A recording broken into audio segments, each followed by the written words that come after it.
¿Te imaginas vivir en un país donde tu salario mensual apenas alcanza para unos pocos días? ¿Donde el dinero prácticamente no tiene valor real y donde el pasado sigue definiendo el presente? Hoy vamos a entrar en una realidad que muy pocos entienden completamente.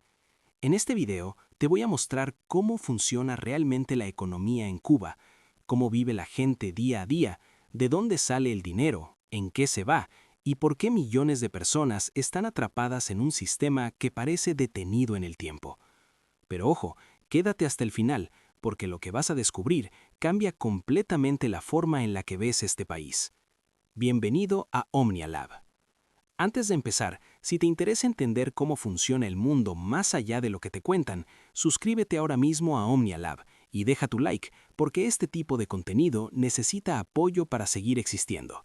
Y créeme, lo que viene vale completamente la pena. Ahora sí, vamos a entender Cuba. Cuba no es solo playas, autos clásicos y música.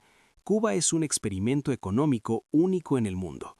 Un país donde el Estado controla casi toda la economía, donde los salarios son fijados por el gobierno y donde durante décadas ha existido un sistema que intenta garantizar lo básico, pero que en la práctica genera escasez constante. Para entender cómo vive la gente, primero tienes que entender algo clave. En Cuba, el dinero no funciona como en la mayoría del mundo. Durante años existieron dos monedas principales, el peso cubano y el peso convertible. Esto generó una economía dual donde una parte del país vivía en una realidad y otra completamente distinta. Pero incluso después de la unificación monetaria, los problemas no desaparecieron. De hecho, muchos empeoraron. Aquí viene el primer punto importante, el salario promedio en Cuba. Un trabajador estatal gana aproximadamente entre 3,000 y 5,000 pesos cubanos al mes. Suena a mucho, pero cuando lo conviertes a dólares en el mercado real, estamos hablando entre 10 y 20 dólares mensuales. Sí, al mes. Ahora piensa esto, con ese dinero una persona tiene que sobrevivir 30 días. Mini gancho. ¿Cómo es posible que alguien viva con eso? La respuesta está en una mezcla de subsidios, economía informal y mucha creatividad. El gobierno cubano proporciona una libreta de abastecimiento, un sistema que permite a cada ciudadano acceder a ciertos productos básicos a precios extremadamente bajos. Arroz, azúcar, aceite, algunos huevos, un poco de pollo. Pero aquí está el problema. Esa libreta solo cubre una parte mínima de las necesidades mensuales. Es decir, te ayuda a no morir de hambre, pero no a vivir bien. Y entonces entra el segundo gran pilar de la economía cubana, el mercado informal. Porque cuando el Estado no puede cubrir la demanda, aparece el invento. En Cuba, inventar significa buscar la forma de sobrevivir. Puede ser vendiendo comida desde casa, reparando cosas, revendiendo productos o incluso trabajando de manera no oficial. Prácticamente todo el mundo tiene algún tipo de ingreso extra. Mini gancho. Pero aquí viene lo más fuerte. Muchos profesionales altamente capacitados, médicos, ingenieros, profesores, ganan lo mismo o incluso menos que alguien que trabaja en el turismo o en el mercado informal. Esto crea una distorsión brutal en la economía, porque el esfuerzo y la preparación no siempre se traducen en mejores ingresos, y eso tiene consecuencias enormes. La motivación cae, el talento se desperdicia, y muchos buscan una sola salida, irse del país. Pero antes de hablar de eso, hay algo más que tienes que entender. El costo de vida en Cuba no está alineado con los salarios. Por ejemplo, productos básicos como aceite, leche en polvo o carne pueden costar precios similares o incluso más altos que en otros países, pero con ingresos 10 o 20 veces menores. Mini gancho. Entonces, ¿cómo lo hacen? Aquí entra el tercer elemento clave, las remesas. Millones de cubanos dependen del dinero que les envían familiares desde el extranjero, Estados Unidos, España, México, cualquier lugar donde haya emigrantes cubanos. Ese dinero es literalmente el motor real de la economía doméstica. Sin remesas, gran parte de la población simplemente no podría sostenerse. Y esto genera otra desigualdad, porque quien tiene familia fuera tiene acceso a más recursos, y quien no queda atrapado en una situación mucho más complicada. Momento clave. Cuba no es una economía igualitaria como muchos imaginan. es una economía profundamente desigual de una forma distinta a la que estamos acostumbrados. No es una desigualdad basada únicamente en riqueza interna, sino en acceso a dólares, conexiones externas y oportunidades informales. Y aquí es donde todo empieza a ponerse más complejo, porque el Estado sigue siendo el principal empleador. La mayoría de los trabajos están controlados por el gobierno, y eso significa que los salarios, las condiciones y muchas decisiones económicas dependen directamente de estructuras centrales. Esto limita el crecimiento económico, limita la innovación y limita las oportunidades. Mini gancho. Pero espera, porque esto todavía no explica lo más importante. ¿Por qué Cuba sigue funcionando así? La respuesta está en su historia. Después de la Revolución de 1959, el país adoptó un modelo socialista donde el Estado tomó control de los medios de producción. Durante años, Cuba fue sostenida en gran parte por la Unión Soviética. Recibía petróleo, apoyo financiero y un mercado asegurado para sus productos.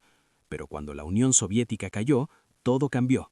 Ese momento se conoce como el Período Especial, una crisis económica brutal, escasez extrema, apagones constantes, falta de alimentos, y desde entonces Cuba ha estado tratando de sostener un modelo económico sin el respaldo que antes tenía. Mini gancho. Y aquí viene algo que casi nadie te dice. Cuba no colapsó, pero tampoco se recuperó completamente.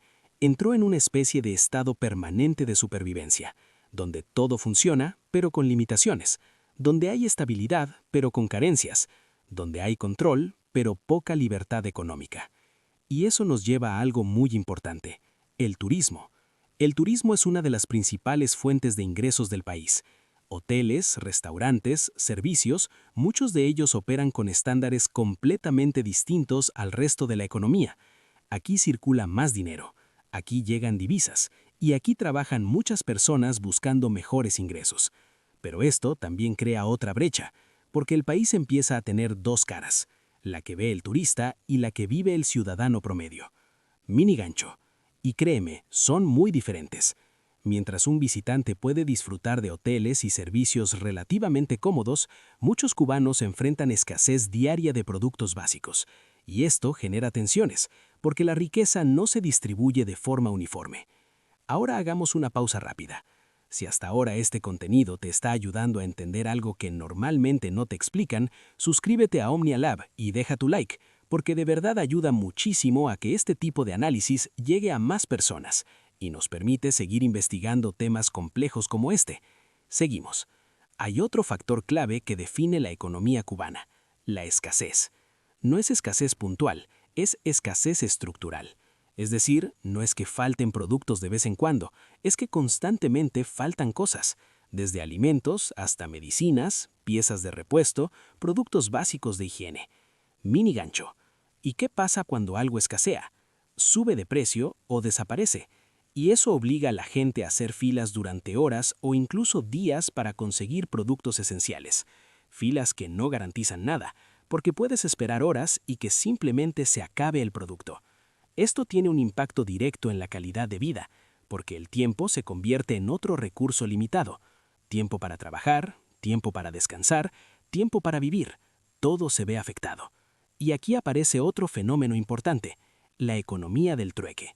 Cuando el dinero no alcanza y los productos escasean, las personas empiezan a intercambiar cosas: comida por servicios, productos por favores, cualquier combinación que permita resolver necesidades básicas. Esto no es algo marginal, es parte del día a día. Es una economía paralela completamente integrada a la vida cotidiana. Mini gancho. Pero hay algo aún más profundo: la percepción del futuro. En muchas economías, las personas ahorran, invierten, planean. En Cuba, eso es mucho más complicado, porque la incertidumbre es constante. Los precios cambian, la disponibilidad de productos cambia, las reglas pueden cambiar. Y eso afecta la mentalidad colectiva, afecta las decisiones y afecta el desarrollo del país a largo plazo. Ahora detente un segundo y piensa esto. Imagínate trabajar todo un mes y que tu salario apenas te alcance para unos días. Imagínate depender de que llegue un envío del extranjero. Imagínate hacer filas durante horas para conseguir comida. Esa es la realidad de millones de personas, y apenas estamos empezando a entenderla. En la siguiente parte, vamos a profundizar todavía más. Vamos a hablar del papel del Estado en cada aspecto de la economía, del sistema de precios, de por qué producir en Cuba es tan difícil y de las estrategias reales que usa la gente para sobrevivir día a día. Y créeme, lo que viene es aún más impactante. Si no quieres perderte la continuación, suscríbete a Omnia Lab, activa la campanita y deja tu like.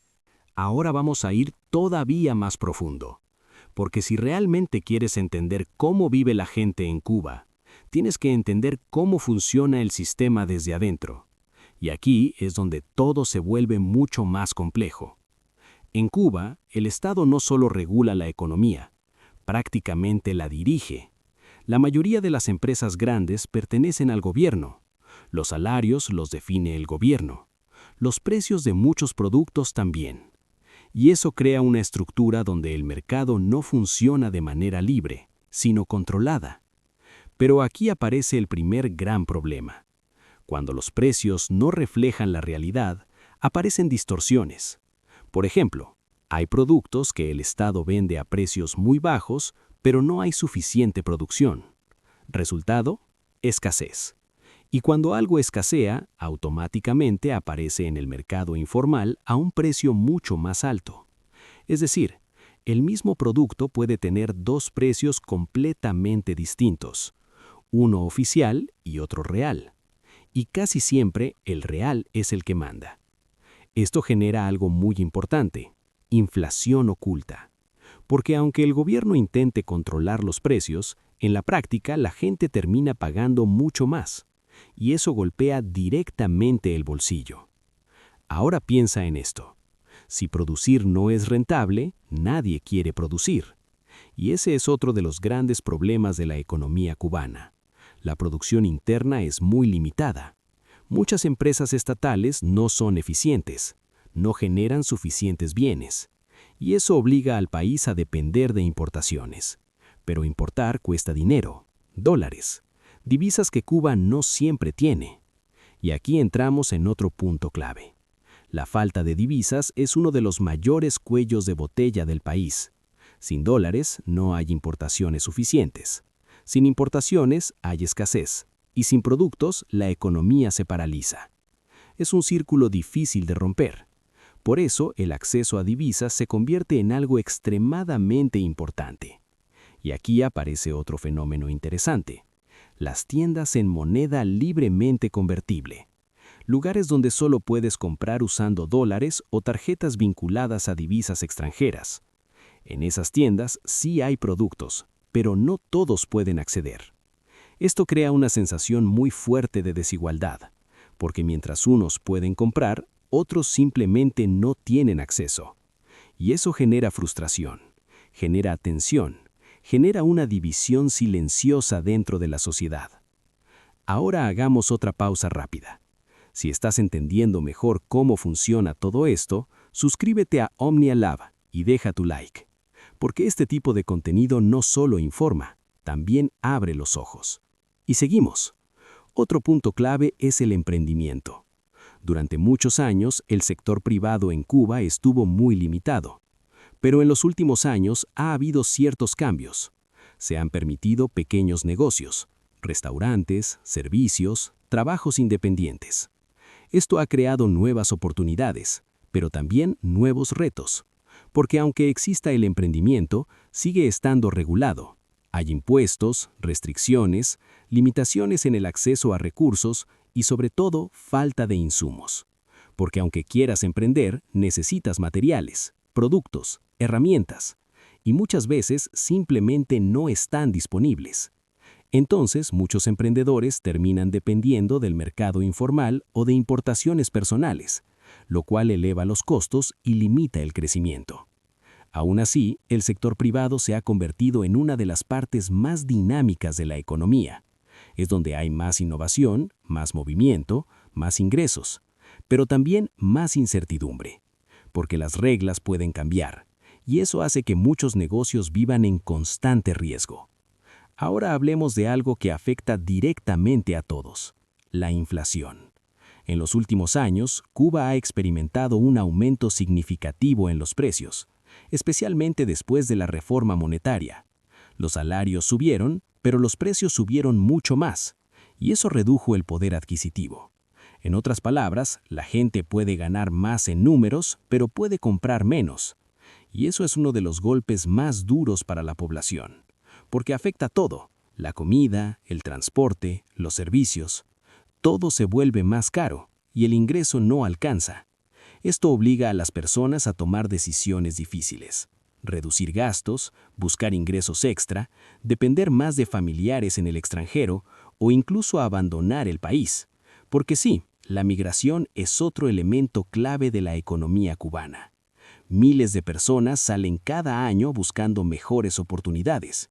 Y aunque eso representa una pérdida de talento, también genera algo importante: más remesas. Es decir, el país pierde profesionales, pero recibe dinero. Y eso mantiene un equilibrio extraño. Un equilibrio que no soluciona el problema de fondo, pero lo sostiene.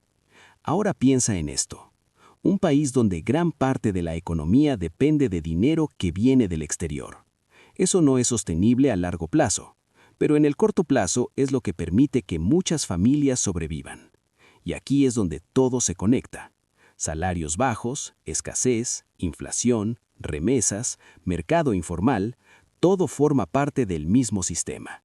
Un sistema que no funciona como una economía tradicional, pero que tampoco está completamente colapsado. Es un sistema que resiste, que se adapta, que sobrevive, pero con un costo alto. Un costo que se refleja en la calidad de vida de las personas. Ahora hay algo que no podemos ignorar: el papel de la energía. Cuba depende en gran parte de la importación de combustible, y cuando hay problemas con el suministro, todo se ve afectado: transporte, producción, electricidad, y eso genera apagones que pueden durar horas y que afectan tanto a la economía como a la vida diaria. Porque sin electricidad no hay producción, no hay conservación de alimentos, no hay normalidad. Esto añade otra capa de dificultad, otra capa de incertidumbre, y otra razón más por la que el día a día se vuelve tan complejo. Pero incluso en medio de todo esto, la gente sigue adelante, sigue buscando soluciones, sigue adaptándose. Y eso es algo que define completamente la vida en Cuba: la capacidad de resistir, de inventar, de sobrevivir. Ahora detente un momento y conecta todo. No es solo falta de dinero, no es solo escasez. Es un sistema completo que condiciona cada aspecto de la vida, desde lo que comes hasta cómo trabajas, hasta cómo piensas en el futuro. Y aún así, la vida sigue. En la siguiente parte vamos a entrar en el lado más humano de todo esto: cómo vive una familia promedio, cómo organiza su día, cómo decide en qué gastar y en qué no. Y también vamos a hablar de lo que podría pasar en el futuro: si el modelo puede cambiar o si todo seguirá igual. Y créeme, esa parte es clave para entender todo el panorama. Si has llegado hasta aquí, suscríbete a Omnia Lab y deja tu like, porque este tipo de contenido no solo informa, también abre los ojos. Ahora vamos a ver la parte más importante de todas: cómo se vive realmente el día a día en Cuba. Porque más allá de teorías económicas, números y sistemas, lo que define a un país es la vida de su gente. Imagínate despertar en Cuba. No se trata solo de levantarte e ir a trabajar. Lo primero que muchas personas hacen es revisar qué hay para comer y qué falta. Porque la comida no es algo garantizado en el sentido tradicional. Es algo que se planifica, que se busca, que se resuelve. Una familia promedio tiene que organizarse constantemente. Si llegó pollo, hay que aprovechar. Si apareció aceite, hay que comprarlo aunque no estuviera en el plan, porque mañana puede no estar. Eso cambia completamente la forma en la que se vive. No compras cuando quieres, compras cuando puedes. Y eso afecta todo: la rutina, las decisiones, incluso el estado de ánimo. Ahora piensa en el trabajo. Muchas personas tienen empleos estatales, horarios definidos, salarios fijos, pero como ya vimos, ese salario no es suficiente. Entonces, después del trabajo empieza el segundo turno: buscar ingresos extra, vender algo, ofrecer un servicio, resolver. Es común que una misma persona tenga varias formas de ingreso y aún así no siempre alcanza. Ahora imagina esto. Tienes dinero, pero no hay productos. O hay productos, pero no tienes dinero suficiente. Esa contradicción es parte del día a día y genera una sensación constante de inestabilidad, porque nunca sabes exactamente qué vas a poder conseguir, ni a qué precio. Otro punto clave es el transporte. Moverse en Cuba puede ser complicado. Hay pocas opciones, el transporte público no siempre es suficiente, y los precios en alternativas privadas pueden ser altos en relación al salario. Entonces, moverse también se convierte en un desafío. Ir al trabajo, ir al mercado, ir a cualquier lugar. Todo implica tiempo, dinero y muchas veces paciencia. Ahora hablemos de algo fundamental, la alimentación. Aunque existe la libreta de abastecimiento, no cubre todas las necesidades. Entonces las familias tienen que complementar. Comprar en mercados informales, intercambiar productos, depender de contactos y muchas veces reducir la calidad o cantidad de lo que consumen. No se trata solo de comer, se trata de cómo conseguir la comida. Y eso ocupa una parte enorme del día. Ahora, hay algo muy importante, la vivienda. Muchas casas en Cuba son antiguas, algunas en buen estado, otras no tanto. El acceso a materiales de construcción es limitado, y eso hace que reparar o mejorar una vivienda sea complicado. Entonces, muchas familias viven en condiciones que no siempre son ideales, pero se adaptan, siempre se adaptan. Ahora, hay un elemento que cambia completamente la experiencia de vida, el acceso a dólares. Una familia que recibe remesas vive en una realidad distinta. Puede comprar más, puede acceder a productos que otros no, puede tener más opciones. Mientras que una familia que depende solo de ingresos locales enfrenta muchas más limitaciones. Y eso crea una diferencia clara dentro de la misma sociedad. Una diferencia que no siempre es visible desde afuera, pero que se siente todos los días. Ahora piensa en los jóvenes. Crecer en un entorno así cambia la forma de ver el mundo. Muchos jóvenes no ven oportunidades claras dentro del país, y eso influye directamente en sus decisiones. Estudiar sí, trabajar también, pero con la idea constante de que el futuro puede estar en otro lugar. Y eso nos lleva a algo muy importante. La migración no es solo una decisión económica, es una decisión emocional, familiar, personal. Porque irse significa dejar atrás muchas cosas, pero quedarse también implica renunciar a otras, y esa es una de las decisiones más difíciles que enfrenta mucha gente. Ahora, hay algo que no se puede ignorar. A pesar de todas las dificultades, la vida no se detiene. Las personas se adaptan, encuentran formas de disfrutar, de compartir, de seguir adelante. La comunidad juega un papel enorme. Los vecinos, la familia, las redes de apoyo, porque cuando el sistema no cubre todo, las personas se apoyan entre sí. Y eso crea una dinámica muy particular. Una mezcla de dificultad, pero también de resiliencia. Ahora, detente un momento y piensa en todo lo que hemos visto. No es solo una economía con problemas, es una forma de vida condicionada por esas limitaciones, donde cada decisión, por pequeña que parezca, tiene un peso enorme. Ahora viene una pregunta clave. ¿Puede cambiar esto? La respuesta no es simple. Cuba ha empezado a hacer algunos cambios, a abrir ciertos espacios al sector privado, a ajustar políticas, pero el cambio es lento y los desafíos son enormes, porque no se trata solo de cambiar reglas, se trata de transformar todo un sistema, y eso lleva tiempo, mucho tiempo. Además, hay factores externos, relaciones internacionales, sanciones, acceso a mercados, todo influye y todo complica aún más la situación. Entonces, el futuro de Cuba es incierto. Puede haber mejoras, puede haber retrocesos, pero lo que es seguro es que la economía seguirá siendo el factor central que define la vida en el país. Ahora llegamos a lo más importante de todo. Entender esto no es solo cuestión de información, es cuestión de perspectiva. Porque muchas veces vemos países desde afuera sin entender realmente cómo se vive dentro. Y cuando lo entiendes, cambia todo. Cambia cómo ves el dinero, cambia cómo valoras las oportunidades, cambia cómo entiendes la realidad. Si este video te hizo ver las cosas de otra manera, suscríbete a OmniaLab, porque aquí no solo contamos historias, explicamos realidades. Y deja tu like, porque eso ayuda a que más personas puedan entender temas como este. Cuba no es solo un país atrapado en el pasado. Es un país donde millones de personas están intentando construir su presente todos los días con lo que tienen. Y eso es algo que vale la pena entender. Antes de cerrar completamente, hay algo más que necesitas entender. Porque si todo esto te parece complejo, todavía hay una última capa que lo explica aún mejor. Y es cómo la economía cubana se conecta con el mundo. Cuba no está aislada completamente, pero tampoco está integrada como la mayoría de los países. Tiene relaciones comerciales limitadas, acceso restringido a financiamiento internacional, y eso reduce su capacidad para crecer.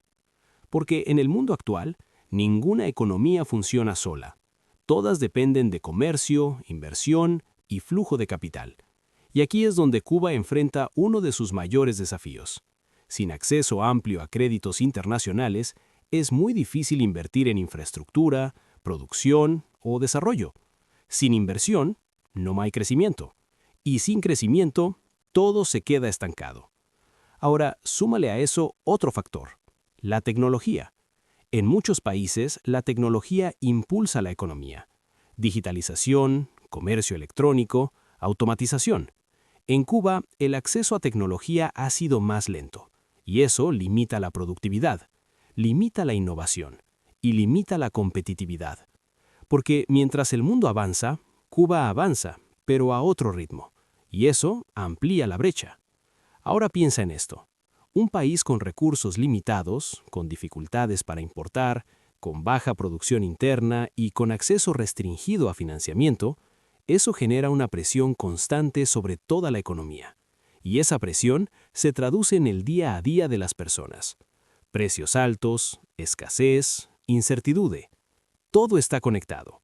Pero hay algo más. El papel del gobierno en el futuro. Cualquier cambio significativo en la economía cubana pasa necesariamente por decisiones del Estado. Apertura económica, reformas, incentivos a la producción, mayor libertad para emprender. Todo eso podría cambiar el panorama, pero también implica riesgos, porque cambiar un sistema tan estructurado puede generar inestabilidad, y ese es uno de los grandes dilemas: cambiar o mantener el control, avanzar o preservar el modelo. Y en medio de todo eso está la gente, adaptándose una vez más. Ahora, hay señales mixtas. Por un lado, se han permitido más negocios privados, más flexibilidad en ciertos sectores. Por otro, siguen existiendo muchas restricciones, y eso crea un escenario incierto, donde hay oportunidades, pero también límites claros.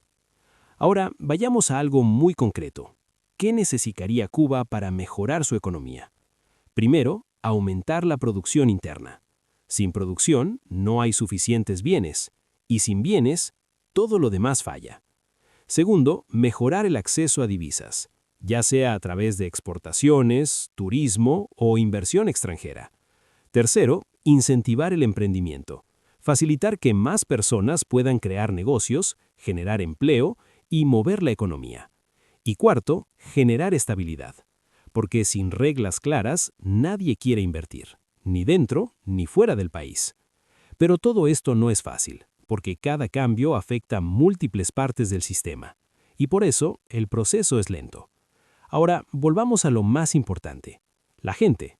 A pesar de todo, la vida sigue. Las personas siguen trabajando, siguen buscando soluciones, siguen adaptándose, y eso es algo que no siempre se ve desde afuera.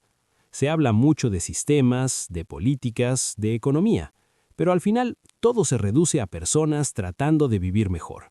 Y eso es lo que realmente importa. Ahora, quiero que te quedes con una idea clara. Cuba no es solo un país con problemas económicos. Es un país con una estructura económica única, compleja y llena de contradicciones, donde conviven control y necesidad, donde conviven estabilidad e incertidumbre, donde conviven pasado y presente. Y entender eso cambia completamente la perspectiva. Si llegaste hasta aquí, ya viste algo que muy pocos explican con este nivel de detalle. Y si te interesa seguir entendiendo cómo funciona el mundo realmente, suscríbete a OmniaLab, porque aquí vamos a seguir explorando realidades como esta sin filtros y con profundidad. Deja tu like, comparte este video y forma parte de esta comunidad, porque entender el mundo es el primer paso para verlo diferente. Y eso lo cambia todo. Y antes de que te vayas, hay algo más que tienes que ver con total claridad. Porque después de todo lo que hemos analizado, hay una pregunta que queda en el aire. ¿Por qué, a pesar de tantos problemas, el sistema sigue funcionando? La respuesta no es simple, pero es clave. Cuba funciona porque la gente hace que funcione. No porque el sistema sea eficiente, no porque todo esté bien estructurado, sino porque millones de personas todos los días encuentran la forma de sostener su propia vida dentro de esas limitaciones. Eso significa que la economía real de Cuba no es solo la oficial, es la suma de todo. El Estado, el mercado informal, las remesas, el emprendimiento, las redes familiares, todo al mismo tiempo. Y eso crea una especie de equilibrio, frágil pero funcional. Un equilibrio donde nada sobra pero todo se mueve. Ahora piensa en esto. En muchos países, si el sistema falla, todo colapsa. En Cuba, si el sistema falla, la gente se adapta, cambia, reinventa, busca otra forma. Y eso ha permitido que el país se mantenga, incluso en situaciones extremadamente difíciles. Pero ese mismo mecanismo también tiene un límite, porque vivir en modo supervivencia constante tiene un costo psicológico, un costo físico, un costo social, porque no es lo mismo vivir que sobrevivir, y esa diferencia es clave. Ahora hay algo que casi nunca se dice, pero que es fundamental: la normalización de la dificultad. Cuando una situación dura se vuelve cotidiana, deja de parecer extraordinaria. Y eso pasa en Cuba. Las filas largas, la escasez, los apagones, los precios inestables, todo eso se vuelve parte de la rutina. Y cuando eso pasa, el cambio se vuelve más difícil, porque la urgencia se diluye, porque la adaptación se convierte en costumbre. Y eso mantiene el sistema en movimiento, pero no necesariamente en mejora. Ahora vamos a ver el impacto generacional. Las personas mayores vivieron otra etapa, otra economía, otro contexto. Tienen un punto de comparación distinto, pero los jóvenes han crecido dentro de esta realidad, y eso cambia completamente la forma en la que perciben el futuro. Para muchos, el objetivo no es mejorar dentro del sistema, es salir de él, buscar oportunidades fuera, y eso tiene consecuencias enormes, porque cuando una generación entera piensa en irse, el país pierde algo más que población. Pierde energía, pierde innovación, pierde potencial, y eso afecta directamente al desarrollo económico. Ahora conecta esto con todo lo anterior. Menos producción, menos inversión, más dependencia de remesas, más presión sobre el sistema. Es un ciclo que se retroalimenta y que hace aún más difícil romper el estancamiento. Pero incluso dentro de ese ciclo hay movimiento, hay cambios pequeños, ajustes, intentos de apertura, nuevas dinámicas, nada radical, pero sí constantes. Y eso abre una posibilidad, la posibilidad de transformación. Lenta, progresiva, pero real. Ahora la gran pregunta es, ¿puede Cuba cambiar su modelo económico sin perder estabilidad? Ese es el desafío, porque abrir demasiado rápido puede generar descontrol, pero no abrir mantiene las limitaciones. Es un equilibrio complicado, y no hay una solución sencilla. Pero lo que sí es claro es que la economía necesita evolucionar, necesita adaptarse, necesita encontrar nuevas formas de generar valor, porque el mundo ya cambió, y seguir funcionando con estructuras del pasado tiene un costo cada vez más alto. Ahora quiero que pienses en algo muy concreto. Todo lo que viste en este video no es teoría, es la realidad diaria de millones de personas. Personas que trabajan, que luchan, que buscan salir adelante, con recursos limitados, pero con una capacidad enorme de adaptación. Y eso es algo que no se puede ignorar, porque al final, más allá de sistemas y políticas, lo que define a un país es su gente. Y en Cuba, esa gente ha aprendido a sobrevivir en condiciones que para muchos serían imposibles. Eso no significa que esté bien, significa que es real. Y entenderlo cambia la forma en la que ves todo. Ahora sí, llegamos al final. Si este video te ayudó a entender algo que normalmente no se explica con claridad, suscríbete a Omnia Lab, porque aquí no buscamos solo informar, buscamos que veas el mundo con otra perspectiva. Deja tu like porque eso ayuda a que este contenido llegue a más personas. y comparte este video con alguien que quiere entender cómo funciona realmente la economía en Cuba, porque cuanto más entendemos, mejor podemos analizar el mundo en el que vivimos. Esto fue Omnia Lab, y esto es la realidad.